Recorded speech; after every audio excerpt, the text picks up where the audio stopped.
അമ്മ മാതാവ് ജീവനോടെ പ്രത്യക്ഷപ്പെട്ട ഈ മണ്ണിൽ വന്നു നിന്ന് എന്നെയും എൻ്റെ കുടുംബത്തെയും അമ്മയുടെ പ്രത്യക്ഷീകരണത്തിന് സാക്ഷിയായ യേശുവിൻ്റെ നാമത്തിൽ ഉയർത്തിയതിന് ഈശോയ്ക്കും അമ്മ മാതാവിനും 1000 നന്ദി. എൻ്റെ പേര് അതുല്യ, ഇതെൻ്റെ അമ്മ സീമ. ഞങ്ങൾ കോട്ടയം ഈരാറ്റുപേട്ടയിൽ നിന്നാണ് വരുന്നത്. ഞാൻ ആദ്യമായിട്ട് ഉടമ്പടി എടുത്തത് 8/7/2024 ഞാനൊരു നേഴ്സാണ്. ഞാൻ ആദ്യമായിട്ട് മാതാവിനെ അറിയുന്നത് ഞാൻ പഠിക്കുന്ന കാലത്താണ്. ഫസ്റ്റ് ഇയർ പഠിച്ചുകൊണ്ടിരിക്കുന്ന സമയത്ത് എനിക്ക് പഠിക്കാൻ ഭയങ്കര മടിയുള്ളൊരു കൂട്ടത്തിലാണ്. ഞാനങ്ങനെ നന്നായിട്ട് പഠിക്കുന്ന ഒരാളൊന്നുമല്ല, ബിലോ ആവറേജ് എന്ന് തന്നെ പറയാം. അതിലും താഴെയാണ് ഞാൻ നിന്നുകൊണ്ടിരുന്നത്. എനിക്ക് പഠിക്കാൻ നല്ല മടിയുള്ള കൂട്ടത്തിലുമായിരുന്നു. അങ്ങനെ ഫസ്റ്റ് ഇയറിൻ്റെ എക്സാം കഴിഞ്ഞപ്പോഴത്തേക്കും എനിക്ക് സപ്ലി ഉണ്ടായിരുന്നു. അന്ന് ഞാൻ ഒരുപാട് വിഷമിച്ചു. അത് കഴിഞ്ഞ് കഴിഞ്ഞപ്പോഴത്തേക്കും പിന്നെ എഴുതിയെടുക്കാം അങ്ങനെ ഒരു ചിന്തയായി. അങ്ങനെ ഇരിക്കുകയാണ് എൻ്റെ ഒരു ഫ്രണ്ട് വഴി ഞാൻ മാതാവിനെ അറിയുന്നത്, കൃപാസനത്തിലെ മാതാവിനെ അറിയുന്നത്. അതുവരെ എനിക്കും അറിയില്ലായിരുന്നു. ഞാൻ പക്ഷേ മാതാവിനോടും ഈശോയോടും പ്രാർത്ഥിക്കാറുണ്ട്. ഞാനും അമ്മയും എപ്പോഴും തന്നെ പ്രാർത്ഥിക്കാറുണ്ട്. ഞങ്ങളൊരു അക്രൈസ്തവരാണ്, എങ്കിലും ഞങ്ങൾക്ക് മാതാവിനെ ഈശോയും വളരെയധികം വിശ്വാസമായിരുന്നു. അങ്ങനെ എൻ്റെ ഫ്രണ്ട് വഴി ഞാൻ മാതാവിൻ്റെ സാക്ഷ്യങ്ങൾ കേൾക്കാനും തുടങ്ങി. പിന്നെ പ്രത്യക്ഷീകരണ പ്രാർത്ഥിക്കാൻ തുടങ്ങി. അപ്പോൾ സമയമൊന്നും എനിക്കറിയില്ല. എനിക്ക് സമയമുള്ളപ്പോഴൊക്കെയായിരുന്നു ഞാൻ പ്രാർത്ഥിച്ചുകൊണ്ടിരുന്നത്. എന്നിട്ട് പോലും അമ്മ മാതാവ് എൻ്റെ പ്രാർത്ഥന കേട്ടു. ഞാൻ പിന്നെ സെക്കൻഡ് ഇയർ തൊട്ട് 4th ഇയർ വരെ എന്നെ അമ്മ മാതാവ് ഫസ്റ്റ് ക്ലാസ്സിലൂടെയാണ് പാസ്സാക്കിയത്. അതൊരിക്കലും എൻ്റെ മെറിറ്റ് അല്ല, not by merit but by grace. അമ്മ മാതാവ് എന്നെ ഉയർത്തിയതാണ്. ഞാനല്ലെങ്കിൽ ഒരിക്കലും അങ്ങനെ ഒരു 4th ഇയറിൽ ഫസ്റ്റ് ക്ലാസ് എല്ലായിടത്തും ഫസ്റ്റ് ക്ലാസ്സോടെ അമ്മ പിന്നെ എനിക്കൊരു തോൽവി തന്നിട്ടില്ല ഇവിടെ. അത് കഴിഞ്ഞ് എൻ്റെ 4th ഇയർ കഴിഞ്ഞപ്പോഴത്തേക്കും അത് കഴിഞ്ഞ് ആദ്യമാണ് ഞാനിവിടെ വരുന്നത്. 2023 ഞാൻ ആദ്യം മാതാവിൻ്റെ അടുത്ത് വരുന്നത്. അന്ന് മാതാവിനെ കണ്ട് നന്ദി പറഞ്ഞിട്ട് പോകാം എന്നാണ് ഓർത്താണ് വന്നത്. എൻ്റെ അമ്മയാണ് ആദ്യം ഇവിടെ വന്നേരം ഉടമ്പടി എടുത്തത്. അപ്പോൾ ഞാൻ ഓർത്ത് എവിടെയെങ്കിലും ജോലിക്ക് കയറി കഴിയുമ്പോഴത്തേക്കും പിന്നെ എനിക്ക് ഉടമ്പടി പാലിക്കാൻ പറ്റത്തില്ലെങ്കിൽ പിന്നെ എന്തിനാണ് ഞാൻ എടുക്കുന്നത്, അങ്ങനെ ഒരു ചിന്തയായിരുന്നു എനിക്ക്. അപ്പോൾ ഞാൻ ഉടമ്പടി എടുത്തില്ല, മാതാവിനോട് വന്ന് പ്രാർത്ഥിച്ചിട്ട് പോയി.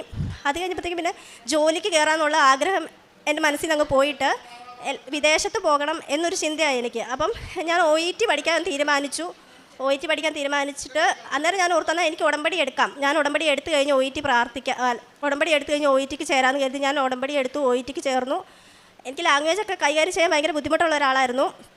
സ്പീക്കിംഗ് എനിക്ക് ഭയങ്കര പാടായിരുന്നു. ഞാൻ എന്നിട്ടും മാതാവിനോട് പ്രാർത്ഥിച്ചിട്ടാണ് ഞാൻ സ്പീക്കിങ്ങിനൊക്കെ പ്രാക്ടീസ് ചെയ്യാറൊക്കെ ഉള്ളത്. പക്ഷേ OET ഞാൻ എക്സാം എഴുതി കഴിഞ്ഞ് കഴിഞ്ഞപ്പോഴത്തേക്ക് OET എനിക്ക് കിട്ടിയില്ല. ഞാൻ ഏറ്റവും ബുദ്ധിമുട്ടിയ സ്പീക്കിംഗ് ആയിരുന്നു. പക്ഷേ അതിന് എനിക്ക് നല്ല സ്കോർ ഉണ്ടായിരുന്നു, ബാക്കിയൊന്നും എനിക്ക് സ്കോറില്ല.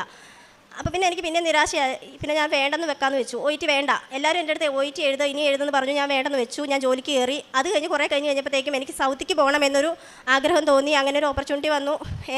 ഒരു ഏജൻസിയിൽ ഞാൻ ബന്ധപ്പെട്ടു. അവർ പറഞ്ഞതനുസരിച്ച് ഞാനൊരു ഇൻ്റർവ്യൂ അറ്റൻഡ് ചെയ്തു. ആദ്യത്തെ ഇൻ്റർവ്യൂ ആണ്. എനിക്കൊരു പ്രതീക്ഷയില്ല, കിട്ടിയാൽ കിട്ടട്ടെ എന്നൊരു രീതിയിൽ ഞാൻ അമ്മ മാതാവിൻ്റെ കാശുരൂപം മുറുകെ പിടിച്ച് വിശ്വാസ പ്രമാണം ചൊല്ലിയാണ് കയറിയത്. അപ്പം അതിൽ എനിക്ക് വന്ന ക്വസ്റ്റ്യൻ എന്ന് പറഞ്ഞിട്ടുണ്ടെങ്കിൽ എനിക്ക് ആദ്യമായിട്ട് വന്നത് തന്നെ നല്ലൊരു ഇൻ്റർവ്യൂവർ ആയിരുന്നു. മാതാവിനെ പോലെ ഒരാളായിരുന്നു, നല്ലൊരാൾ, ചിരിച്ച മുഖത്തോടെയായിരുന്നു എന്നോട് സംസാരിച്ചുകൊണ്ടിരുന്നത്. അങ്ങനെ ഞാൻ ഇൻ്റർവ്യൂ അറ്റൻഡ് ചെയ്ത് എനിക്കറിയാവുന്ന ക്വസ്റ്റ്യൻസ് മാത്രം എൻ്റെ അടുത്ത് അവർ ചോദിച്ചത്. എനിക്ക് എന്തായാലും നല്ല രീതിയിൽ പറയാൻ പറ്റി. എങ്കിലും എനിക്ക് എൻ്റെ കഴിവ് വിശ്വാസം ഇല്ലാത്തതുകൊണ്ട് കിട്ടുമെന്നൊന്നും എനിക്ക് ഉറപ്പില്ല. അത് കഴിഞ്ഞപ്പോൾ ഞാനിങ്ങനെ മാതാവിനോട് പ്രാർത്ഥിച്ചു, കിട്ടിയാൽ കിട്ടട്ടെ മാതാവേ, എന്തായാലും കുഴപ്പമില്ല, ഞാൻ വെയിറ്റ് ചെയ്തോളാം എന്ന് പറഞ്ഞു. ഞങ്ങൾ 2 പേരായിരുന്നു അറ്റൻഡ് ചെയ്തത്. ആ അറ്റൻഡ് ചെയ്തതിൽ ആദ്യം അമ്മ മാതാവ് എനിക്കാണ് ഓഫർ ലെറ്റർ തന്നത്. അപ്പം ഞാൻ ഓർത്തു, മാതാവ് എനിക്ക് ഓഫർ ലെറ്റർ തന്നു, എനിക്കിനി എല്ലാം പെട്ടെന്ന് നടക്കും എന്ന് ഞാൻ ചിന്തിച്ചു. എല്ലാം പെട്ടെന്ന് തന്നെ നടക്കുമെന്ന് ചിന്തിച്ചു. അങ്ങനെ ഇരുന്നു, സന്തോഷിച്ചു. ആദ്യം ഓഫർ ലെറ്റർ കിട്ടിയ എനിക്ക് എല്ലാം ഡിലേ ആയിരുന്നു. ഒരു കാര്യം പോലും എനിക്ക് നേരത്തെ നടന്ന് കിട്ടിയില്ല. എന്നിട്ട് എൻ്റെ പ്രോസസ്സിംഗ് ഒക്കെ വളരെയധികം ഡിലേ ആയിരുന്നു. സൗദിക്ക് പോകുന്നവർക്കറിയാം, ഡേറ്റ ഫ്ലോ കംപ്ലീറ്റ് ആവാൻ നമുക്കൊന്നും ചെയ്യാൻ പറ്റത്തില്ല. ആ ഡേറ്റ ഫ്ലോയിലായിരുന്നു എനിക്ക് ആദ്യമേ തടസ്സം. ആ തടസ്സം ഒരിക്കലും നമ്മൾ വിചാരിക്കാത്ത രീതിയിലുള്ള തടസ്സമായിരുന്നു എനിക്ക് വന്നുകൊണ്ടിരുന്നത്. ഒരു മാസം അല്ല അതിന് താഴെ വരേണ്ട കംപ്ലീറ്റ് ആവേണ്ട ഡേറ്റ ഫ്ലോ ആണ് എനിക്ക് കംപ്ലീറ്റ് ആയത്. 2 മാസം എടുത്താണ് എനിക്ക് ഡേറ്റ ഫ്ലോ കംപ്ലീറ്റ് ആയത്. അപ്പോഴെല്ലാം ഞാൻ മാതാവിനോട് പ്രാർത്ഥിക്കും. ശനിയാഴ്ച ദിവസം കൂടാതെ ഞാൻ ഉപവാസം എടുത്ത് പ്രാർത്ഥിക്കാൻ തുടങ്ങി. വചനം ഒരുപാട് എടുത്ത് പ്രാർത്ഥിക്കാൻ തുടങ്ങി. ഞാൻ എപ്പോൾ വചനം എടുത്താലും മാതാവ് എനിക്ക് ഉത്തരം തരാറുണ്ട് അതിലൂടെ. അതെനിക്ക് വലിയൊരു അനുഗ്രഹമായിട്ടാണ് തോന്നിയത്. എന്നിട്ട് പിന്നെ ഞാൻ എൻ്റെ ഡേറ്റ ഫ്ലോ എനിക്ക് കംപ്ലീറ്റ് ആവാൻ വേണ്ടി ഞാൻ ഉപവാസം എടുത്ത് പ്രാർത്ഥിച്ചു. എൻ്റെ ഡേറ്റ ഫ്ലോ എനിക്ക് കംപ്ലീറ്റ് ആയി കിട്ടി. കിട്ടിയെങ്കിലും എല്ലാം ഏറ്റവും അവസാനമാണ് എനിക്ക് കിട്ടിയത്. പിന്നെ എലിജിബിലിറ്റി കഴിഞ്ഞാലേ നമുക്ക് എക്സാം എഴുതാൻ പറ്റത്തുള്ളൂ. അങ്ങനെ എലിജിബിലിറ്റിയും എനിക്ക് ലേറ്റ് ആയിട്ട് തന്നെയാണ് അതെല്ലാം കംപ്ലീറ്റ് ആയത്. ഞാൻ എക്സാം എനിക്ക് ആഗ്രഹിച്ച ഒരു ഡേറ്റിൽ തന്നെ കിട്ടി. സെപ്റ്റംബർ 17 ഞാൻ എക്സാം എഴുതിയത്. അതും ചെന്നൈയിൽ കിട്ടണമെന്ന് എനിക്ക് ആഗ്രഹമായിരുന്നു. ചെന്നൈയിൽ തന്നെ എനിക്ക് ഡേറ്റ് കിട്ടി. അവിടെ ഞാൻ പോയി ഉടമ്പടി തൈലവും കാശുരൂപം ഉപ്പും എല്ലാം കൊണ്ടാണ് ഞാൻ അന്നേരം എക്സാം എഴുതാൻ പോയത്. സാക്ഷ്യത്തിലൊക്കെ കേൾക്കുന്ന പോലെ എനിക്കൊരു അടയാളം വേണമെന്ന് ഞാൻ മാതാവിനോട് പ്രാർത്ഥിച്ചു. മാതാവ് എൻ്റെ കൂടെ ഉണ്ടെങ്കിൽ മാതാവ് എനിക്കൊരു അടയാളം തരണമെന്ന് ഞാൻ പ്രാർത്ഥിച്ചു. അപ്പം ഞാൻ അങ്ങോട്ട് എക്സാം ഹോളിലോട്ട് കയറി കഴിഞ്ഞപ്പോഴത്തേക്കും അവിടെയുള്ള മാഡംസ് എല്ലാം ഗ്രേ കളറായിരുന്നു അവരുടെ യൂണിഫോം. അതെനിക്ക് വല്ലാത്തൊരു ആത്മവിശ്വാസം ഉണ്ടാക്കി. എൻ്റെ കൂടെ മാതാവ് ഉണ്ടെന്ന് ഞാൻ ഉറച്ചു വിശ്വസിച്ചു. ഞാൻ ഉടമ്പടി ഉപ്പ് കൊണ്ടാണ് എക്സാം ഹോളിൽ കയറിയത്. സിസ്റ്റത്തിൻ്റെ താഴെ ടേബിളിൽ ഞാൻ ഉടമ്പടി ഉപ്പ് വിതറി പ്രാർത്ഥിച്ചു. വിശ്വാസപ്രമാണം ചൊല്ലിയാണ് ഞാൻ പ്രാർത്ഥിച്ചത്. സിസ്റ്റം തുറന്നു. എക്സാം തുടങ്ങി. ഞാൻ എക്സാം ഓരോന്ന് അറ്റൻഡ് ചെയ്ത് തുടങ്ങി കഴിഞ്ഞപ്പോഴത്തേക്കും ആദ്യം ഒന്നും വലിയ കുഴപ്പമില്ല. പിന്നെ ആയപ്പോഴത്തേക്കും എനിക്ക് ഭയങ്കര പാടായി തുടങ്ങി. ഞാൻ നോക്കിയ ടോപ്പിക്കൊന്നും വരുന്നില്ല. വേറെ എന്തൊക്കെയോ രീതിയിലുള്ള ക്വസ്റ്റ്യൻസാണ് വരുന്നത്. പ്രയോറിറ്റി ബേസ് ആയിട്ടുള്ള ക്വസ്റ്റ്യൻസ് വന്നു. അതിലൊന്നും നമുക്ക് ഏതാണെന്നറിയാതെ നമുക്ക് ചെയ്യാൻ പറ്റത്തില്ല. അങ്ങനെ ഇരിക്കെ ഞാൻ മാതാവിനോട് പ്രാർത്ഥിച്ചു, മാതാവേ എന്നെ പിന്നെ പരീക്ഷിക്കുവാണോ, എനിക്കുള്ളതാണ് എനിക്കിത് തരണേന്ന് ഞാൻ പ്രാർത്ഥിച്ചു. അങ്ങനെ ഞാൻ എനിക്ക് തോന്നുന്ന പോലെ ഞാൻ പെട്ടെന്ന് സമയം കഴിഞ്ഞ് കഴിഞ്ഞാൽ പിന്നെ നമുക്കത് ക്ലോസ് ആയി പോകും. അതുകൊണ്ട് ഞാൻ പെട്ടെന്ന് തന്നെ എല്ലാം ചെയ്തു. അപ്പോൾ എനിക്ക് എൻ്റെ ഉള്ളിലിരുന്ന് ആരും എനിക്ക് പറഞ്ഞു തരുന്ന പോലെ എനിക്ക് തോന്നി, നീ ഇത് ചൂസ് ചെയ്യുക. അങ്ങനെ ഞാനെല്ലാം അങ്ങനെ ഒരു വിശ്വാസത്തിൽ ഞാൻ ചെയ്തു. പെട്ടെന്ന് തന്നെ ഞാൻ എക്സാം കഴിഞ്ഞ് ഇറങ്ങി കഴിഞ്ഞപ്പോഴത്തേക്കും എൻ്റെ പിന്നെ വിശ്വാസം പിന്നെയും പോയി. എനിക്ക് സങ്കടം, എനിക്ക് പിന്നെ വിഷമം വരാൻ തുടങ്ങി. മാതാവ് എനിക്ക് എക്സാം പാടായിരുന്നല്ലോ, ഞാൻ പാസ്സാകുകയല്ല, എനിക്ക് ഉറപ്പാണ്. ഞാനിവിടെ വരെ എത്തിയത് എൻ്റെ കഴിവുകൊണ്ടല്ലല്ലോ മാതാവല്ലേ എന്നെ ഇവിടെ എത്തിച്ചത്. ഇവിടെ എനിക്കൊരു പരാജയം തരല്ലേ എന്ന് ഞാൻ പ്രാർത്ഥിച്ചു. അങ്ങനെ ചെന്നൈയിൽ നിന്ന് വീട്ടിലോട്ട് വരുന്നത് ആ ട്രെയിനിൽ ഒരു പകുതിയോളം ഞാൻ കരഞ്ഞുകൊണ്ടായിരുന്നു അവിടുന്ന് ഞാൻ വീട്ടിൽ വന്നു കഴിഞ്ഞപ്പോഴത്തേക്ക് അമ്മ എന്നോട് പറഞ്ഞു, നീ എന്തിനാണ് സങ്കടപ്പെടുന്നത്, നീ മാതാവിനോടല്ലേ പ്രാർത്ഥിക്കുന്നത്, മാതാവ് നിനക്ക് എല്ലാം തരുമെന്ന് അമ്മ എൻ്റെ അടുത്ത് പറഞ്ഞു. അങ്ങനെ പിന്നെ വചനം എടുത്ത് വെച്ച് പ്രാർത്ഥിക്കാൻ തുടങ്ങി. ബൈബിൾ വായിക്കുന്നു. അങ്ങനെ പ്രാർത്ഥനയിലൊന്നും ഞാൻ മുടക്കം വരുത്തിയില്ല. എപ്പോഴേലും മാതാവ് എനിക്ക് തരുമെന്നൊരു വിശ്വാസമായിരുന്നു എനിക്ക്. സാധാരണ സെപ്റ്റംബർ 17-നാണ് ഞാൻ എക്സാം എഴുതിയത്. സാധാരണ മന്ത് എൻഡിലാണ് നമ്മുടെ റിസൾട്ട് വരുന്നത്. അപ്പം ഞാൻ ഒരുപാട് ടെൻഷനുള്ളൊരു കൂട്ടത്തിലാണ്. ഞാനെന്നിട്ട് മാതാവിനോട് പ്രാർത്ഥിച്ചു, മാതാവ് എന്നെ ഒരുപാട് ടെൻഷൻ അടിപ്പിക്കാതെ എനിക്ക് കിട്ടുവാണേലും അല്ലെങ്കിൽ നേരത്തെ തരണമെന്ന് പ്രാർത്ഥിച്ചു. എല്ലാ മാസവും മന്ത് എൻഡ് വരുന്ന റിസൾട്ട് എനിക്ക് സെപ്റ്റംബർ 24-ാം തീയതി വന്നു. അത് സമയ ചുരുക്കത്തിൻ്റെ ഒരു വലിയ അനുഗ്രഹമായിട്ട് ഞാൻ വിശ്വസിക്കുന്നു. കാരണം ഏറ്റവും അവസാനം വരേണ്ട റിസൾട്ടാണ്, ഏറ്റവും അവസാനത്തിൽ വരുന്ന റിസൾട്ട് എനിക്ക് മാതാവ് ഒത്തിരി ടെൻഷൻ എടുപ്പിക്കാതെ സെപ്റ്റംബർ 24 വന്നു. അത് ഞാൻ റിസൾട്ട് മാതാവിന് മുട്ടുകുത്തി നിന്ന് മാതാവിൻ്റെ പ്രത്യക്ഷീകരണ പ്രാർത്ഥന ചൊല്ലിയിട്ടാണ് ഞാനത് ഓപ്പൺ ആക്കുന്നത്. ഞാനത് നോക്കിയപ്പം എനിക്ക് പോലും വിശ്വസിക്കാൻ പറ്റിയില്ല. ഞാൻ എൻ്റെ കൂടെ എഴുതിയ എല്ലാവരിലും വെച്ച് ഏറ്റവും മാർക്ക് കൂടുതൽ എനിക്കായിരുന്നു. അതൊരിക്കലും എൻ്റെ കഴിവ് കൊണ്ടല്ല, എൻ്റെ മെറിറ്റ് കൊണ്ട് എനിക്ക് ഒരിക്കലും പാസ്സാകാൻ പറ്റത്തില്ലായിരുന്നു. അതുപോലൊരു എക്സാം ആയിരുന്നു അത്. അതെങ്ങനെയാണ് പറഞ്ഞറിയിക്കേണ്ടതെന്ന് അറിയത്തില്ല. അതുപോലെ ഞാൻ അന്ന് ഒരുപാട് ഞാൻ കരഞ്ഞു. മാതാവിനോടുള്ള നന്ദിയായിട്ട് ഞാൻ ഒരുപാട് കരഞ്ഞു. അങ്ങനെ ഞാൻ എക്സാം പാസ്സായി. അത് കഴിഞ്ഞ് പിന്നെ ഉള്ളത് മെഡിക്കലായിരുന്നു. മെഡിക്കൽ എന്ന് പറഞ്ഞിട്ടുണ്ടെങ്കിൽ എറണാകുളത്ത് എടുക്കേണ്ട മെഡിക്കൽ കിട്ടുമല്ലെന്ന് കരുതി ഞാൻ മലപ്പുറം പോയി. ഒരുപാട് ദൂരം ഉണ്ടായിരുന്നു പോകാൻ. അതുകൊണ്ട് ഞാൻ മലപ്പുറത്ത് തന്നെ എന്തായാലും പോകാമെന്ന് കരുതി മലപ്പുറം പോയി. ഞാനും എൻ്റെ ഒരു ഫ്രണ്ടും കൂടെയാണ് പോയത്. അപ്പോൾ ഞാൻ വിശ്വസിച്ചു, മലപ്പുറത്താണല്ലോ എടുക്കുന്നത്, അതുകൊണ്ട് എന്തായാലും ഫിറ്റായി കിട്ടും എന്ന് ഞാൻ വിചാരിച്ചു. എങ്കിലും ഞാൻ പ്രാർത്ഥിക്കുന്നുണ്ടായിരുന്നു, ഉടമ്പടി ഉപ്പൊക്കെ ഉപയോഗിക്കുന്നുണ്ടായിരുന്നു. എന്നിട്ട് ഞാൻ മെഡിക്കൽ എടുത്തു. അതിൽ റിസൾട്ട് വന്നപ്പോൾ എൻ്റെ ചെസ്റ്റ് എക്സ്റേക്ക് കുറച്ച് പ്രശ്നമുണ്ട്, അത് ഫിറ്റല്ല, റിപ്പീറ്റ് പറഞ്ഞു അവിടെ. അന്നേരം ഞാൻ ഒരുപാട് കരഞ്ഞു, മാതാവേ ഞാൻ ഇവിടെ വരെ വന്നതല്ലേ മാതാവേ, ഞാൻ മാതാവിനോട് പ്രാർത്ഥിച്ചിട്ടല്ലേ വന്നത്, എന്നിട്ട് എൻ്റെ മെഡിക്കൽ അൺഫിറ്റായി പോയല്ലോ, ഇനി ഞാൻ എന്നാ ചെയ്യേണ്ടത്, എനിക്ക് പോകാൻ പറ്റത്തില്ല എന്ന് പറഞ്ഞ് കരഞ്ഞു. അത് കഴിഞ്ഞപ്പോഴത്തേക്ക് എന്നെ ഏജൻസിയിൽ നിന്ന് വിളിച്ചിട്ട് പറഞ്ഞു, ഇനി ഒത്തിരി സമയമൊന്നുമില്ല, ഇപ്പം തന്നെ ഓൾറെഡി കുറേ ഡിലേ ആയിട്ടുണ്ട്, അതുകൊണ്ട് എത്രയും വേഗം തന്നെ ഇത് ക്യാൻസലാക്കിയിട്ട് വേറെ ഇൻ്റർവ്യൂവിൽ വേറെ എടുക്കണമെന്ന് പറഞ്ഞു, വേറെ സെൻറ്ററിൽ എടുക്കണമെന്ന് പറഞ്ഞു മെഡിക്കൽ. എന്നിട്ട് ഒരു മെഡിക്കൽ എടുക്കണമെങ്കിൽ 8,000 സംതിങ് ആണ്. അപ്പോൾ പെട്ടെന്ന് ആ പൈസ ഉണ്ടാക്കാനും നമുക്ക് ബുദ്ധിമുട്ടുണ്ട്. അത് കഴിഞ്ഞ് അങ്ങനെ പ്രാർത്ഥിച്ചുകൊണ്ടിരുന്നപ്പം എൻ്റെ മനസ്സിൽ എനിക്ക് തോന്നി, എന്തായാലും ഇവിടെ വരെ മാതാവ് എന്നെ എത്തിച്ചു, അതുകൊണ്ട് ഒന്നും കൂടെ എനിക്ക് ഒരു മെഡിക്കലും കൂടെ എടുക്കാം എന്ന് കരുതി ഞാനത് ക്യാൻസലാക്കിയിട്ട് എല്ലാം പുത്തനായിട്ട് ഒരു മെഡിക്കലും കൂടെ എടുത്തു. അതും മലപ്പുറം തന്നെയായിരുന്നു. അന്ന് എനിക്ക് ഇതിപ്പോൾ അൺഫിറ്റ് ആയതുകൊണ്ട് എനിക്ക് നല്ല പേടിയുണ്ടായിരുന്നു. ഞാൻ മെഡിക്കൽ സെൻറ്ററിൽ ചെന്നിരുന്ന് ജപമാല ചൊല്ലി പ്രാർത്ഥിച്ചു, വിശ്വാസപ്രമാണം ചൊല്ലി ഉടമ്പടി സാക്ഷ്യം കേട്ടുകൊണ്ടിരുന്നു, അതുപോലെ തന്നെ ഉടമ്പടി ധ്യാനവും കേട്ടുകൊണ്ടിരുന്നു. ഞാൻ മാതാവിനോട് പ്രാർത്ഥിച്ചു, മാതാവേ ഈ ചെസ്റ്റ് എക്സ്റേ എൻ്റെ ആയിരിക്കല്ലേ, മാതാവിൻ്റെ ആയിരിക്കണേ എടുക്കണേ, എൻ്റെ ആകല്ലേ, എൻ്റെ ആണെങ്കിൽ എനിക്കിത് കിട്ടൂല, അതെനിക്ക് ഉറപ്പാണ്, എൻ്റെ രക്തമാവല്ലേ അവിടെ ടെസ്റ്റ് ചെയ്യാൻ എടുക്കുന്നതെന്ന് ഞാൻ പ്രാർത്ഥിച്ചു മാതാവിനോട്. എന്നിട്ട് എപ്പോഴും താമസിച്ചാണ് റിസൾട്ട് വരാറുള്ളത്. അന്നത്തെ ദിവസം എൻ്റെ റിസൾട്ട് പെട്ടെന്ന് വന്നു. അവരെന്നെ വിളിച്ചിട്ട് പറഞ്ഞു എൻ്റെ മെഡിക്കൽ ഫിറ്റാന്ന്. അതെല്ലാം മാതാവിൻ്റെ ഒരു വലിയ അത്ഭുതമാണ് എൻ്റെ ജീവിതത്തിൽ. അതുപോലെ ഒരുപാട് അത്ഭുതങ്ങളായിരുന്നു പിന്നെ നടന്നുകൊണ്ടിരുന്നത്. എല്ലാ കാര്യത്തിലും താമസം ഉണ്ടായിരുന്നു, പക്ഷേ എന്നാലും മാതാവിൻ്റെ ഒരു അത്ഭുതം അല്ലെ ഒരു സാന്നിധ്യം ഞാൻ അറിയുന്നുണ്ടായിരുന്നു. അങ്ങനെ മെഡിക്കൽ കഴിഞ്ഞു പിന്നെ അടുത്തത് വിസയ്ക്കാണ്. വിസയ്ക്ക് അപ്ലൈ ചെയ്തു. മെഡിക്കൽ 2 മാസമുള്ളൂ മെഡിക്കലിൻ്റെ വാലിഡിറ്റി. അപ്പം അതിനുള്ളിൽ വിസ വരണം. എനിക്ക് മാത്രം വിസ വരുന്നില്ല. 1 മാസം കഴിഞ്ഞു, 2 മാസം കഴിഞ്ഞു, എൻ്റെ മെഡിക്കൽ എക്സ്പയർ ആയി. എനിക്കിനി വേറെ വഴിയൊന്നുമില്ല. ഞാൻ ഏജൻസി വിളിച്ചു ചോദിച്ചപ്പോൾ ഏജൻസിക്കാരൻ എന്നോട് പറഞ്ഞു, ഇപ്പോൾ ആ ഹോസ്പിറ്റലിൽ നിന്ന് വിസ കൊടുക്കുന്നില്ല, ഹോൾഡ് ചെയ്ത് വെച്ചിരിക്കുവാണ്, നമുക്ക് നോക്കാം, വെയിറ്റ് ചെയ്യാൻ പറഞ്ഞു. എനിക്ക് വെയിറ്റ് ചെയ്യാനുള്ളൊരു മനസ്സില്ലായിരുന്നു. അപ്പോൾ ഞാൻ എല്ലാം പെട്ടെന്ന് നടക്കും, എനിക്ക് പെട്ടെന്ന് പോകാമെന്നൊരു ചിന്ത മാത്രമേ എനിക്കുള്ളായിരുന്നു. പ്രാർത്ഥിച്ചു ഇതേ അപ്പം തന്നെ കിട്ടും, അങ്ങനെ ഒരു ഇതായിരുന്നു. അത് കഴിഞ്ഞപ്പോഴത്തേക്കും തൊട്ട് ഞാൻ എൻ്റെ പ്രാർത്ഥന കൂട്ടാൻ തുടങ്ങി, ഉപവാസം കൂട്ടാൻ തുടങ്ങി. പറയുന്ന പോലെ പത്രങ്ങളൊക്കെ ആദ്യം കൊടുക്കാൻ എനിക്ക് മടിയായിരുന്നു. അതെല്ലാം എനിക്ക് തന്നെ മാറി. അതെൻ്റെ ആ മടിയൊക്കെ തന്നെ മാറി. ഞാൻ തന്നെ സന്തോഷത്തോടെ എല്ലാവർക്കും കൊടുക്കാൻ തുടങ്ങി, പ്രാർത്ഥിച്ച് കൊടുക്കാൻ തുടങ്ങി. അത് കഴിഞ്ഞപ്പോഴത്തേക്കാണ് എൻ്റെ മെഡിക്കൽ കഴിഞ്ഞപ്പോഴത്തേക്ക് റീമെഡിക്കലിൽ പിന്നെ വന്നു, ഡേറ്റ് വന്നു. ആ മെഡിക്കൽ എനിക്ക് മാതാവിൻ്റെ അനുഗ്രഹത്തിൽ ഫിറ്റായി. എൻ്റെ വിസയ്ക്ക് പിന്നെ അപ്ലൈ ചെയ്തു. എൻ്റെ ഫ്രണ്ടിന് വിസ വന്നു, എന്നിട്ടും എനിക്ക് വിസ വരുന്നില്ല. ഞാൻ മാതാവിനോട് പ്രാർത്ഥിച്ചു, മാതാവേ ഞാൻ ഉടമ്പടിയിലല്ലേ, ഉടമ്പടി എടുക്കാത്ത എല്ലാവർക്കും ഇതേ എല്ലാം കിട്ടുന്നു, എനിക്ക് മാത്രം എന്നാ മാതാവേ ഒന്നും കിട്ടാത്തേ, അമ്മ മാതാവിന് എന്നെ ഇഷ്ടമില്ലേ, അമ്മ മാതാവിൻ്റെ മകളല്ലേ ഞാനൊന്ന് ചോദിച്ച് അമ്മയോട് പ്രാർത്ഥിച്ചു. ഞാൻ എപ്പോഴും മാതാവിനോട് സംസാരിക്കുന്ന എൻ്റെ അമ്മയോട് സംസാരിക്കുന്ന പോലെയാണ്.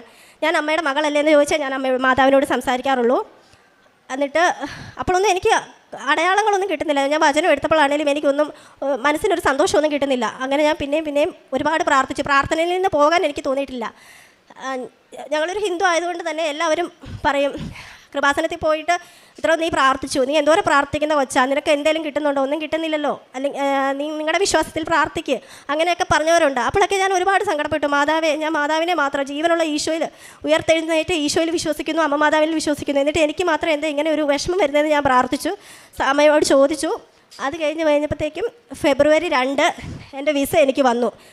അത് ഞാൻ ഒട്ടും പ്രതീക്ഷിച്ചില്ല ആ വിസ എനിക്ക് വരുമെന്ന്. ഫെബ്രുവരി 2 എനിക്ക് വിസ വരില്ല എന്ന് കരുതി ഫെബ്രുവരി 2 ഞാൻ വേറൊരു ഏജൻസിയിൽ ബന്ധപ്പെട്ട ഒരു ഇൻ്റർവ്യൂ അറ്റൻഡ് ചെയ്യാൻ വേണ്ടി തയ്യാറെടുത്തോണ്ടിരിക്കുമായിരുന്നു. അപ്പം ഞാൻ മാതാവിനോട് ഫെബ്രുവരി 1 തലേദിവസം ഫെബ്രുവരി 1 മാതാവിനോട് ചോദിച്ചു, മാതാവ് എനിക്കായിട്ട് ഇത് വെച്ചേക്കുന്നതാണെങ്കിൽ എനിക്ക് വേറൊരു ഇൻ്റർവ്യൂ അറ്റൻഡ് ചെയ്യാൻ ഇടവരരുത്, എനിക്കിത് തരണം. 1 മണിക്കാണ് എൻ്റെ ഇൻ്റർവ്യൂ. ആ 1 മണിക്ക് മുമ്പ് അമ്മ മാതാവ് എനിക്കൊരു അടയാളം തന്ന് എൻ്റെ ടിക്കറ്റിൻ്റെ വിസയുടെ കാര്യത്തിൽ എന്തെങ്കിലും ഒരു അടയാളം എനിക്ക് തരണമെന്ന് ഞാൻ പ്രാർത്ഥിച്ചു. അത് കഴിഞ്ഞ് ഫെബ്രുവരി 2 ഒരു 12:15 ആയപ്പോഴത്തേക്കും എന്നെ ഏജൻസിയിൽ നിന്ന് വിളിച്ചിട്ടുണ്ട്. ഞാൻ അങ്ങോട്ട് തിരിച്ച് വിളിച്ച് കഴിഞ്ഞപ്പോഴത്തേക്കും അവരെൻ്റെ അടുത്ത് പറഞ്ഞു, അതുലയുടെ വിസ വന്നിട്ടുണ്ട്, സന്തോഷമായില്ലേ എന്ന് ചോദിച്ചു. എനിക്ക് അവരുടെ അടുത്തൊന്നും പറയാൻ പറ്റില്ല, കാരണം എനിക്ക് അത്രമാത്രം സന്തോഷമുണ്ടെന്ന് ഞാൻ മാതാവിൻ്റെ അടുത്ത് നിന്ന് ആദ്യമേ പറഞ്ഞത്. മാതാവിനോട് പ്രാർത്ഥിച്ചു, മാതാവിൻ്റെ അടുത്ത് നിന്ന് കരഞ്ഞ് പ്രാർത്ഥിച്ച് മാതാവിനോട് നന്ദി പറഞ്ഞു. അത് കഴിഞ്ഞ് കഴിഞ്ഞപ്പോഴത്തേക്ക് പിന്നെയും എല്ലാം തടസ്സമാണ്, എനിക്കൊന്നും പെട്ടെന്ന് കിട്ടിയിട്ടില്ല. ടിക്കറ്റിൻ്റെ കാര്യമാണെങ്കിലും ടിക്കറ്റ് എല്ലാവർക്കും, എൻ്റെ ഫ്രണ്ട്സിനൊക്കെ വന്നു ടിക്കറ്റ്, എന്നിട്ടും എനിക്ക് വരുന്നില്ല. അവർക്കൊക്കെ 7 ദിവസം അല്ലെങ്കിൽ 10 ദിവസം കൊണ്ട് വരുന്ന ടിക്കറ്റ് എനിക്ക് 7 ദിവസം കഴിഞ്ഞു, 10 ദിവസം കഴിഞ്ഞു, എന്നിട്ടും 15 ദിവസം കഴിഞ്ഞു, ടിക്കറ്റ് വരുന്നില്ല. ഞാൻ ഏജൻസിക്കാരോട് ചോദിക്കുന്നുണ്ട്. അപ്പോൾ അവർ പറയും ഇന്ന് വരും, നാളെ വരും എന്ന് പറയും. എനിക്ക് പുറത്തിറങ്ങാൻ തോന്നുന്നില്ല, കാരണം പുറത്തിറങ്ങിക്കഴിഞ്ഞാൽ എല്ലാവരും എന്നോട് ചോദിക്കും, കൊച്ചേ നീ പഠിച്ചിറങ്ങിയിട്ട് വീട്ടിൽ തന്നെ ഇരിക്കുവാണോ, നിനക്കൊന്നും ആയില്ലേ, അങ്ങനെ ചോദിച്ചാൽ ഞാൻ ഒരുപാട് സങ്കടപ്പെട്ടു, കരഞ്ഞ ഒരുപാട് രാത്രികളുണ്ട്. എനിക്ക് ഭക്ഷണം കഴിക്കാൻ പോലും തോന്നിയിട്ടില്ല. അതെല്ലാം വേണ്ടെന്ന് വെച്ച് ഞാൻ മാതാവിനോട് ഒരുപാട് പ്രാർത്ഥിച്ചു. മാതാവേ, പഠിച്ചിറങ്ങിയ ഒരാളാണ് ഞാൻ, ഇത്രയും കഷ്ടപ്പെട്ടാണ് എൻ്റെ വീട്ടുകാരെന്നെ പഠിപ്പിച്ചത്, അവർക്ക് വേണ്ടി ഒന്നും ചെയ്യാൻ പറ്റാതെ ഞാൻ ജീവിക്കുന്നത് എന്തൊരു ജീവിതം, അങ്ങനത്തെ ഒരു ജീവിതം എനിക്ക് വേണമെന്നില്ല എന്നൊക്കെ വരെ പ്രാർത്ഥിച്ചു. അങ്ങനെയൊക്കെ എനിക്ക് ആ സമയത്ത് എനിക്ക് തോന്നിയ കാര്യങ്ങളെല്ലാം ഒരു അമ്മയോടെന്ന് പറയുന്ന പോലെ ഞാൻ മാതാവിൻ്റെ അടുത്ത് പറഞ്ഞു. അങ്ങനെ ഇരിക്കെ എനിക്ക് എൻ്റെ ഏജൻസിയിൽ നിന്ന് വിളിച്ചിട്ട് എന്നോട് പറഞ്ഞു, നിൻ്റെ ടിക്കറ്റ് ഉടനെ വരും, 12-ാം തീയതിക്കത്തേക്കൊക്കെ വരും, നീ ടെൻഷനൊന്നും ആവണ്ട എന്നൊക്കെ എൻ്റെ അടുത്ത് പറഞ്ഞു. എന്നിട്ടും എനിക്ക് ഏജൻസിയിൽ ഒരു വിശ്വാസമില്ല, കാരണം 1.5 വർഷമായിട്ട് ഇവർ ഇത് തന്നെയാണ് പറയുന്നത്. ഒരാൾ സൗദിക്ക് പോകാൻ വെയിറ്റ് ചെയ്യേണ്ടത് ഒരു 6 മാസമാണ്, ഞാൻ വെയിറ്റ് ചെയ്തത് 1.5 വർഷമാണ് എൻ്റെ സൗദിക്ക് പോകാൻ വേണ്ടി ഞാൻ വെയിറ്റ് ചെയ്തത്. അവിടെ എല്ലാം എനിക്ക് തടസ്സങ്ങൾ മാത്രമായിരുന്നു ഉണ്ടായത്. എനിക്ക് ഏക പ്രതീക്ഷ എന്ന് പറഞ്ഞാൽ എൻ്റെ മാതാവ് എൻ്റെ കൂടെ ഉണ്ടെന്ന്, എപ്പോഴേലും എനിക്കത് സാധിച്ചു കിട്ടും, അത് നല്ലതിനായിരിക്കും എന്ന് ഞാൻ ഉറച്ച് വിശ്വസിച്ചായിരുന്നു പ്രാർത്ഥിച്ചുകൊണ്ടിരുന്നത്. അങ്ങനെ ഇരിക്കുക എനിക്ക് പെട്ടെന്ന് സാക്ഷ്യങ്ങളൊക്കെ കണ്ടു കഴിഞ്ഞപ്പോഴത്തേക്ക് എവിടെയോ ഒരു സാക്ഷ്യം കണ്ടപ്പം 1000 മണി ജപമാല എൻ്റെ മനസ്സിൽ വന്നു. അന്നേരം തൊട്ട് എനിക്ക് 1000 മണി ജപമാല ചെല്ലണം എന്ന് എൻ്റെ മനസ്സിൽ ഇങ്ങനെ പറയാൻ തുടങ്ങി. എനിക്കറിയത്തില്ല 1000 മണി ജപമാല എനിക്കറിയാം, പക്ഷേ 1000 മണി ജപമാല എങ്ങനെ ചെല്ലേണ്ടതെന്ന് എനിക്കറിയത്തില്ല. ഞാൻ യൂട്യൂബിൽ നോക്കി അത് പഠിച്ചു. ഞാൻ എന്നിട്ട് മാതാവിനോട് പറഞ്ഞു, മാതാവേ ഞാൻ 9 ദിവസം ചെല്ലും 1000 മണി ജപമാല, അതിനുള്ളിൽ എനിക്കൊരു അടയാളം, എൻ്റെ ടിക്കറ്റ് തന്നില്ലെങ്കിലും കുഴപ്പമില്ല, ടിക്കറ്റിനൊരു അടയാളം എനിക്ക് തരണം മാതാവെന്ന് പ്രാർത്ഥിച്ചു.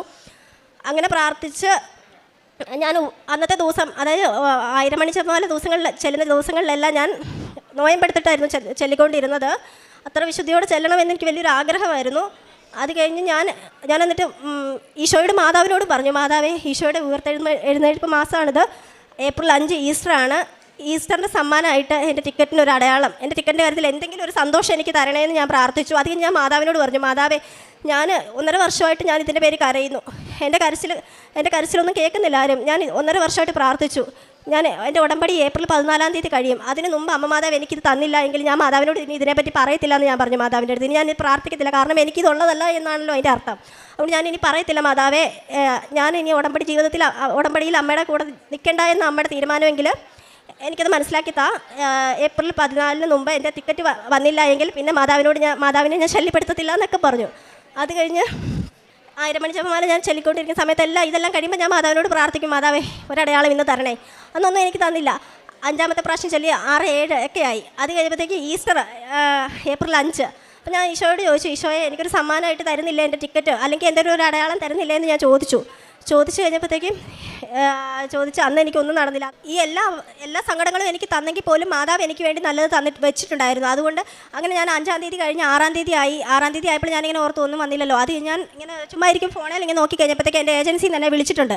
ഞാനങ്ങനെ ഫോൺ തുറന്ന് നോക്കി കഴിഞ്ഞപ്പോഴത്തേക്കും അവരെൻ്റെ അടുത്ത് പറഞ്ഞത് അതുലയുടെ ടിക്കറ്റ് വന്നു, ഏപ്രിൽ 14 അതുലയുടെ ഡേറ്റ്, അത് 14 പോകേണ്ടത്. ഞാൻ മാതാവിനോട് ഡേറ്റ് ഇട്ട് പ്രാർത്ഥിച്ചത് ഏപ്രിൽ 14 മുമ്പ് അമ്മയുടെ സന്നിധിയിൽ എൻ്റെ ടിക്കറ്റും കൊണ്ട് എനിക്ക് വരാൻ പറ്റണമെന്നാണ് പ്രാർത്ഥിച്ചത്. അതുപോലെ തന്നെ അമ്മ മാതാവ് സമയ ചുരുക്കത്തിൻ്റെ അടയാളത്താൽ എനിക്ക് എൻ്റെ ടിക്കറ്റ് ഏപ്രിൽ 14 തീയതി തന്നു. അതുപോലെ തന്നെ എനിക്ക് എൻ്റെ ടിക്കറ്റ് ഇഷ്യൂ ചെയ്തത് ഞാൻ മാതാവിനോട് ചോദിച്ചതുപോലെ ഈസ്റ്ററിൻ്റെ സമ്മാനമായിട്ട് ഏപ്രിൽ 5-ന് തന്നെയാണ് എൻ്റെ ടിക്കറ്റ് എനിക്ക് ഇഷ്യൂ ചെയ്തത്. മാതാവിനോട് ഞാൻ ചോദിച്ച ഏതൊക്കെ ഡേറ്റാണോ ആ ഡേറ്റിൽ തന്നെയാണ് മാതാവ് എനിക്ക് തന്നത്. ഏപ്രിൽ 5 എൻ്റെ ഈസ്റ്റർ സമ്മാനമായിട്ട് എൻ്റെ ടിക്കറ്റ് ഇഷ്യൂ ചെയ്തു. ഏപ്രിൽ 14 എൻ്റെ ഉടമ്പടി തീരുന്നതിന് മുമ്പ് എൻ്റെ അമ്മ എനിക്ക് ടിക്കറ്റ് തന്ന് ആ ടിക്കറ്റും കൊണ്ട് എനിക്കിവിടെ ഒന്ന് സാക്ഷ്യം പറയാൻ പറ്റി. ഇതൊരു വലിയൊരു അനുഗ്രഹം എനിക്ക് എൻ്റെ ജീവിതത്തിൽ കിട്ടാനില്ല. ഇതിൽ കൂടുതൽ എന്ത് നന്മ എന്ത് വലുത് എനിക്ക് വന്നാലും അമ്മ മാതാവ് ഈ തന്നതിൻ്റെ അത്ര ഒരിക്കലും വരത്തില്ല. അത് നേരത്തെ കിട്ടി. അതുപോലെ തന്നെ ഞാൻ മാർച്ച് 1-ന് എനിക്കറിയാവുന്ന എൻ്റെ കുറച്ച് ഫ്രണ്ട്സിന് ടിക്കറ്റ് വന്നു. അപ്പം എനിക്ക് വന്നിട്ടില്ല. അപ്പം ഞാൻ പ്രാർത്ഥിച്ചു, മാതാവിനോട് ചോദിച്ചു, മാതാവേ എനിക്കെന്താ ടിക്കറ്റ് വരാത്തത്, ബാക്കിയുള്ളവർക്കൊക്കെ ടിക്കറ്റ് വന്നല്ലോ, അപ്പോൾ എനിക്കിനി പോകാൻ പറ്റത്തില്ലേ എന്ന് മാതാവിനോട് ഞാൻ ചോദിച്ചു. അത് കഴിഞ്ഞപ്പോഴത്തേക്കാണ് ഈ യുദ്ധം വന്നത്. ആ മാർച്ച് 1-ാം തീയതി പോകാനിരുന്നവരുടെ എല്ലാവരുടെയും ടിക്കറ്റ് ക്യാൻസലായി. ഞാൻ ഉടമ്പടി എടുത്ത ഒരാളാണ്. ഞാൻ ഇവിടെ വന്ന് എൻ്റെ ടിക്കറ്റ് മാർച്ച് 1-ന് വന്നു എന്ന് പറഞ്ഞ് സാക്ഷ്യം പറയുമായിരുന്നെങ്കിൽ ആ സാക്ഷ്യത്തിന് ഒരു വിലയില്ലെന്നായി പോയേനെ. അതുകൊണ്ട് മാതാവ് എന്നെ ആ സമയത്ത് എനിക്ക് ടിക്കറ്റ് തന്നില്ല. മനഃപൂർവ്വം മാതാവ് എനിക്ക് തരാത്തതാണ്. എനിക്ക് നല്ലൊരു ഡേറ്റിൽ തന്നെ മാതാവ് ഞാൻ ആഗ്രഹിച്ചതുപോലെ തന്നെ ഏപ്രിൽ 14-ന് എനിക്ക് തന്നു. അതാണ് ഞാൻ ആഗ്രഹിച്ച കാര്യം. പിന്നെ ഞാൻ പോകുന്നത് സൗദിക്കാണ്. എൻ്റെ ഹോസ്പിറ്റലിൽ പല ബ്രാഞ്ചുണ്ട്. Dammam, Riyadh. ദമാമിലൊക്കെ ഭയങ്കര തിരക്കുള്ളത്. അപ്പം ഞാൻ മാതാവിനോട് വലിയ ആഗ്രഹിച്ചെന്ന് ചോദിച്ചാൽ ചുമ്മാ ചോദിച്ചു, മാതാവേ എനിക്ക് ദമാം വേണമെന്നില്ല, പിന്നെ മാതാവിൻ്റെ ഇഷ്ടം അതാണെങ്കിൽ എനിക്ക് തന്നേരം, എനിക്ക് റിയാദാണ് താല്പര്യം എന്ന് പറഞ്ഞു. എൻ്റെ ടിക്കറ്റ് വന്നപ്പോൾ ഞാൻ നോക്കി, എനിക്ക് റിയാദ് തന്നെയാണ് കിട്ടിയേക്കുന്നത്, ദമാമിലല്ല എനിക്ക് കിട്ടിയേക്കുന്നത്. ഈശോയ്ക്കും അമ്മയ്ക്കും 1000 നന്ദി എനിക്ക് ഈ അനുഗ്രഹം തന്നത്. പിന്നെ എനിക്ക് പറയാനുള്ള രോഗസൗഖ്യത്തെക്കുറിച്ചാണ്, എൻ്റെ അമ്മയ്ക്ക് കിട്ടിയ രോഗസൗഖ്യത്തെക്കുറിച്ചാണ് പറയുന്നത്. എൻ്റെ അമ്മയ്ക്ക് ചെസ്റ്റിലൊരു തടിപ്പുണ്ടായിരുന്നു. അത് ഈ ഉടമ്പടി എടുത്തു കഴിഞ്ഞ് പിന്നെയാണ് അത് കണ്ടുപിടിച്ചത്. ഞങ്ങൾ ആശുപത്രി കൊണ്ട് കാണിച്ചു കഴിഞ്ഞപ്പോഴത്തേക്കും അവിടുന്ന് അവർ പറഞ്ഞത് അത് നമുക്ക് ഡൗട്ട് ഉള്ളത് കൊണ്ട് നമുക്ക് ക്ലിയർ ചെയ്യാൻ വേണ്ടി നമുക്കത് ബയോപ്സി ചെയ്യാം എന്ന് പറഞ്ഞു. അങ്ങനെ ബയോപ്സി എന്ന് കേൾക്കുമ്പോൾ എല്ലാവർക്കും പേടിയാണല്ലോ.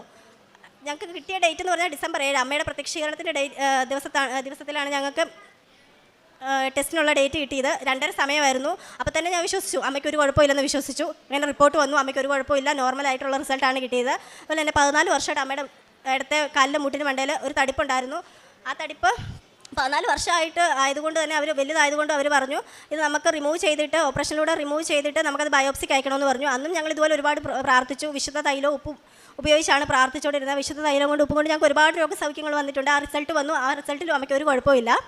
പിന്നെ ഉള്ളത് എനിക്ക് കിട്ടിയ രോഗസൗഖ്യമാണ്. എനിക്ക് ഈ പറയുന്ന പോലെ തന്നെ എൻ്റെ ചെസ്റ്റിൽ ഒരു തടിപ്പ് എനിക്ക് പെട്ടെന്ന് ഇങ്ങനെ ചുമ്മാ നോക്കിയപ്പോൾ വന്നു, എനിക്ക് അനുഭവപ്പെട്ടു. ഞാൻ ഈ മാതാവിനോട് പ്രാർത്ഥിച്ച് തൈലം ഉപയോഗിക്കാറുണ്ടായിരുന്നു എന്നും.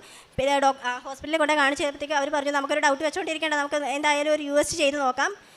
USG ചെയ്ത് നോക്കി. ആ റിപ്പോർട്ടിലും എനിക്കൊരു കുഴപ്പമില്ല. ഇതെല്ലാം മാതാവിൻ്റെ ഉടമ്പടി വസ്തുക്കൾ ഉപയോഗിച്ച് കിട്ടിയ സൗഖ്യമാണ് ഞാൻ ഉറച്ച് വിശ്വസിക്കുന്നു. അതുപോലെ തന്നെ എൻ്റെ കഴുത്തിലും ഒരു തടിപ്പുണ്ടായിരുന്നു. ഇതെല്ലാം എനിക്ക് ഈ സമയത്തിലൂടെ വന്ന കാര്യങ്ങളാണ്. അതിലെല്ലാം എനിക്ക് രോഗസൗഖ്യം മാതാവ് തന്നു. ഒരു പ്രശ്നവും ഇല്ല. ഞങ്ങൾക്ക് ഒരു പ്രശ്നവും ഇല്ലാതെയാണ് ഞങ്ങളിപ്പോൾ ഇവിടെ നിൽക്കുന്നത്. ഈ അസുഖങ്ങളും എല്ലാം എന്തൊക്കെ വന്നാലും ആ അസുഖങ്ങൾക്കെല്ലാം ഒരു മരുന്നിനേക്കാളും കൂടുതലായിട്ട് ഞങ്ങളിൽ പ്രവർത്തിക്കുന്നത് ഉടമ്പടി വസ്തുക്കളാണ്.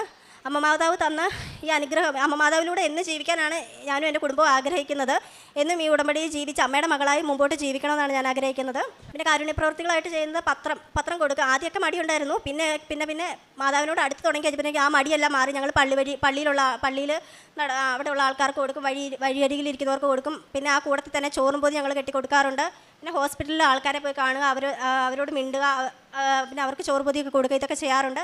പിന്നെ ഞങ്ങളുടെ അടുത്തുള്ള അനാഥാലയത്തിൽ പോയി അവിടെയുള്ള കുഞ്ഞുമക്കളെയും അവിടെയുള്ള പ്രായമായവരെയും കാണുകയും അവരുടെ അടുത്ത് സംസാരിക്കുകയും അവർക്ക് വേണ്ടുന്ന കാര്യങ്ങളൊക്കെ ചെയ്തു കൊടുക്കാനും സാധിച്ചിട്ടുണ്ട്. പിന്നെ ആഴ്ചയിൽ 1 മുടങ്ങാതെ പരമാവധി വിശുദ്ധ കുർബാനയിൽ പങ്കെടുക്കുന്നുണ്ട്. 1/2 മണിക്കൂർ ബൈബിൾ വായിക്കുന്നുണ്ട്. പിന്നെ വചനം ഒരുപാട് വചനം ഒരുപാട് ഞാൻ വായിക്കാൻ ശ്രമിക്കാറുണ്ട്. എനിക്ക് വചനം വായിക്കാൻ വളരെയധികം എനിക്കിഷ്ടമാണത്. ഞാൻ ഇഷ്ടത്തോടെയാണ് അതെല്ലാം ചെയ്തുകൊണ്ടിരിക്കുന്നത്. പിന്നെ 5-6 ജപമാലയൊക്കെ ഞാൻ എന്നും തന്നെ ചെല്ലാറുണ്ട്. ഈ എല്ലാ അനുഗ്രഹങ്ങൾക്കും എനിക്കും എൻ്റെ കുടുംബങ്ങൾക്കും ഈ അനുഗ്രഹങ്ങൾ തന്ന അമ്മ മാതാവിനും ഈശോയ്ക്കും 1000 നന്ദി. നിങ്ങളുടെ ദൈവമായ കർത്താവിൽ സന്തോഷിക്കുവിൻ. അവിടുന്ന് നിങ്ങൾക്ക് യഥാകാലം ആവശ്യാനുസരണം ശരത്കാല വൃഷ്ടി നൽകും. ജോയൽ പ്രവാചകൻ്റെ പുസ്തകത്തിലെ 2-ാം അധ്യായം 23-ാം വചനമാണ്. ദൈവം നമുക്ക് ആവശ്യമായ അനുഗ്രഹം ശരിയായ സമയത്ത് തന്നെയാണ് നൽകുന്നത്. ഉടമ്പടി മക്കളുടെ ജീവിതത്തിൽ യഥാകാലം ആവശ്യാനുസരണം ശരത്കാല വൃഷ്ടി നൽകുന്ന ഒരു ദൈവമാണ് നമ്മുടെ കൂടെയുള്ളത്. നമ്മെ സംരക്ഷിക്കുന്ന കൃപാസനം അമ്മയാണ് നമ്മെ കരം പിടിച്ച് ആ ശരത്കാല വൃഷ്ടിയിലേക്ക് നമ്മെ നയിക്കുന്നത്. നമ്മുടെ ജീവിതത്തിലും വേണ്ട സമയത്ത്, വേണ്ട അളവിൽ, വേണ്ട രീതിയിൽ അനുഗ്രഹം നൽകുമെന്ന വിശ്വാസത്തോടെയാണ് ഓരോ ഉടമ്പടി മക്കളും ഇവിടെ വരുന്ന ഓരോ സാക്ഷ്യത്തിൽ നിന്ന് നമുക്ക് മനസ്സിലാക്കാൻ സാധിക്കുന്നത്. നമ്മളുടെ പൂർണ്ണ വിശ്വാസമാണ്. ദൈവത്തിലുള്ള വിശ്വാസം യഥാകാലം ആവശ്യാനുസരണം ശരത്കാല വൃഷ്ടി നൽകുമെന്ന പൂർണ്ണ വിശ്വാസമാണ്.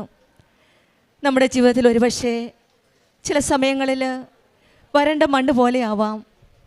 ആ സമയത്തും പ്രതീക്ഷ കൈവിടാതെ ഈശോയോടും അമ്മയോടും ചേർന്ന് നിന്ന് അനുഗ്രഹത്തിൻ്റെ മഴ പെയ്യുന്നോടെ വരെ കാത്തിരിക്കാനാണ് ഉടമ്പടി മക്കളെ നിന്ന് ഈശോയും അമ്മയും ആഗ്രഹിക്കുന്നത്.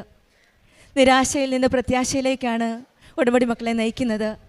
വരൾച്ചയിൽ നിന്ന് സമൃദ്ധിയിലേക്കും കണ്ണീരിൽ നിന്ന് സന്തോഷത്തിലേക്കും നയിക്കുന്ന ഒരു വലിയ പദ്ധതിയാണ് ഉടമ്പടി. നമുക്കും നമ്മുടെ ജീവിതത്തിലും വരണ്ട ഹൃദയത്തിൽ ആ കർത്താവിനെ കാത്തിരിക്കുവാനായിട്ട് ശ്രമിക്കാം. കൂടുതൽ വിശ്വാസത്തോടും കൂടുതൽ തീഷ്ണതയോടും കൂടി മകൾ അതുല്യ പറഞ്ഞതുപോലെ പല പ്രാവശ്യവും പലപ്പോഴും പല തടസ്സങ്ങളായിരുന്നു. 1.5 വർഷത്തോളം കാത്തിരുന്നു എന്നാണ്. പക്ഷെങ്കിൽ അവസാനം നമ്മൾക്ക് കേൾക്കുവാൻ സാധിക്കുന്നത്, സാക്ഷ്യപ്പെടുത്തുന്നത്, അവസാനം ദൈവം നൽകിയ ഒരു ശരത്കാല വൃഷ്ടിയെ പറ്റിയാണ് ഈ മകൾ സാക്ഷ്യപ്പെടുത്തുന്നത്. നമ്മുടെ ജീവിതത്തിലും അമ്മയുടെ മധ്യസ്ഥയിലൂടെ നമുക്കും അനുഗ്രഹങ്ങൾ ലഭിക്കട്ടെ എന്ന് പ്രാർത്ഥിക്കാം. ദൈവത്തിന് ഓരോ സമയമുണ്ട്. കർത്താവേ, എൻ്റെ വരണ്ട ഹൃദയത്തിൽ കാത്തിരിക്കുവാനുള്ള ക്ഷമയും വിശ്വാസവും നൽകണമേ എന്ന് നമുക്കും പ്രാർത്ഥിക്കാം. അമ്മയുടെ മധ്യസ്ഥയിലൂടെ ലഭിക്കുന്ന അനുഗ്രഹങ്ങൾ നമ്മുടെ ആത്മീയ വളർച്ചയ്ക്കും നന്മയ്ക്കും സഹായിക്കണമേ എന്ന് നമുക്കും പ്രാർത്ഥിക്കാം. നമ്മുടെ ജീവിതത്തിലും സമയം അറിയാവുന്ന ദൈവമാണ് നമ്മുടെ കൂടെയുള്ളത്. സമയഘടികാരം നെഞ്ചിൽ ചാർത്തിയെത്തിയ കൃപാസനം അമ്മയാണ് നമ്മെ കൈപിടിച്ച് മുന്നോട്ട് നയിക്കുന്നത്. നമ്മുടെ ജീവിതത്തിലും കാത്തിരിക്കാം. ക്ഷമയോടെ, വിശ്വാസത്തോടെ, പൂർണ്ണ തീഷ്ണതയോടെ നമ്മുടെ ഉടമ്പടി ജീവിതം മുന്നോട്ട് നയിക്കാം. നമ്മുടെ ജീവിതത്തിൽ അനുഗ്രഹത്തിന് മഴ പെയ്യിക്കാൻ പ്രാർത്ഥിക്കാം. ഈശോയും അമ്മയും അതിലേക്കും കുടുംബത്തിൽ ലഭിച്ച എല്ലാ അനുഗ്രഹങ്ങൾക്കും നമുക്ക് കരങ്ങളടിച്ച് ദൈവത്തെ മഹത്വപ്പെടുത്താം. യേശുവേ നന്ദി, യേശുവേ സ്തുതി, ആവേ മരിയ.